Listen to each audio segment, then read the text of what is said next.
Welcome back to Ozarks Tonight. Steve Hoken of the Springfield News Leader is joining us once again in the studio today for our normal Friday appointment here. Steve, thanks for being here. You were poking around here in the Ozarks of late, and it brought you to St. Agnes, which is in downtown Springfield, and you saw something pretty interesting there. Why don't you tell us about that? A reader suggested that I might take a look at a new statue, relatively new. It was actually dedicated in May of last year. And it ties into the fact that for a long time, and I'll get into the history of this, that St. Agnes has been a welcoming site for immigrants from Vietnam. And they have had a congregation there of Vietnamese since 1975, in addition to the more traditional congregation. So in this congregation, the service is in Vietnamese. And so I went there, and it's a really beautiful statue. It's called Our Lady of Lavang.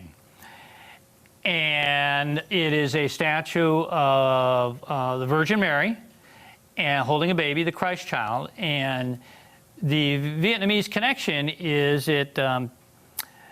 it goes back to 1797 in central Vietnam. There was a new ruling dynasty in Vietnam, and they decided that there was too much foreign control in the country. So not only did they want to get rid of the Catholics, they started to kill the Catholics. An estimated 100,000 were killed, and many of them fled to the mountainous jungle in Vietnam for safety, and they went to an area called Lavang. And while they were there, according to Catholic tradition, the Holy Mother appeared to them and said, keep praying the rosary, you will be protected, you'll survive, you'll get through this. So, you know, as you probably know, across the world there are various stories of sightings of apparitions of the Virgin Mary, and this is one of them, and it comes from Vietnam. So that's where the name comes from.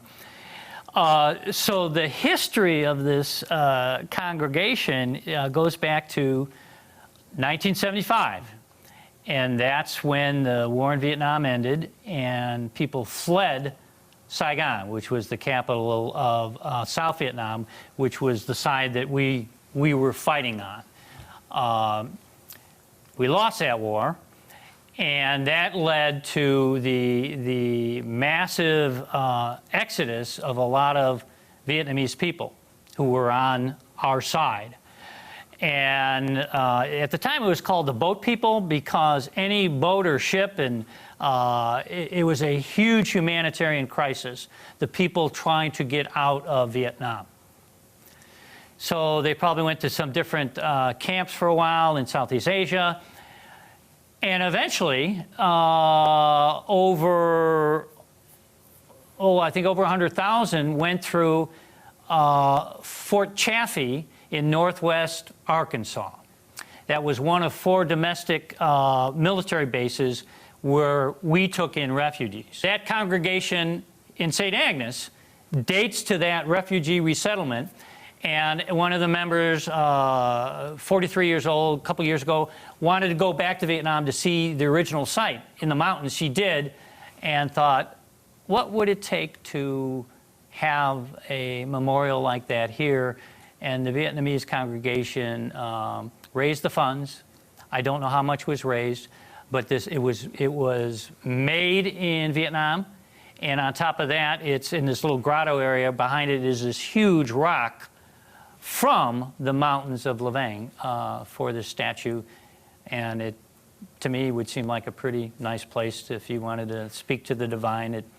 And so it's interesting to me is that the rector there, Louis Hania, it says, you know, immigration is a wonderful thing. It enriches us, and this statue, in a way, I feel, enriches us here in Springfield. The story will be coming out in the Sunday edition of the Springfield News Leader? Yes. All right, that's where you can find it. Steve Hoken, once again, thank you for coming in the studio today, and we'll see you again soon. Oh, my pleasure. Thank you. Absolutely. We'll be back with more Ozarks Tonight right after this.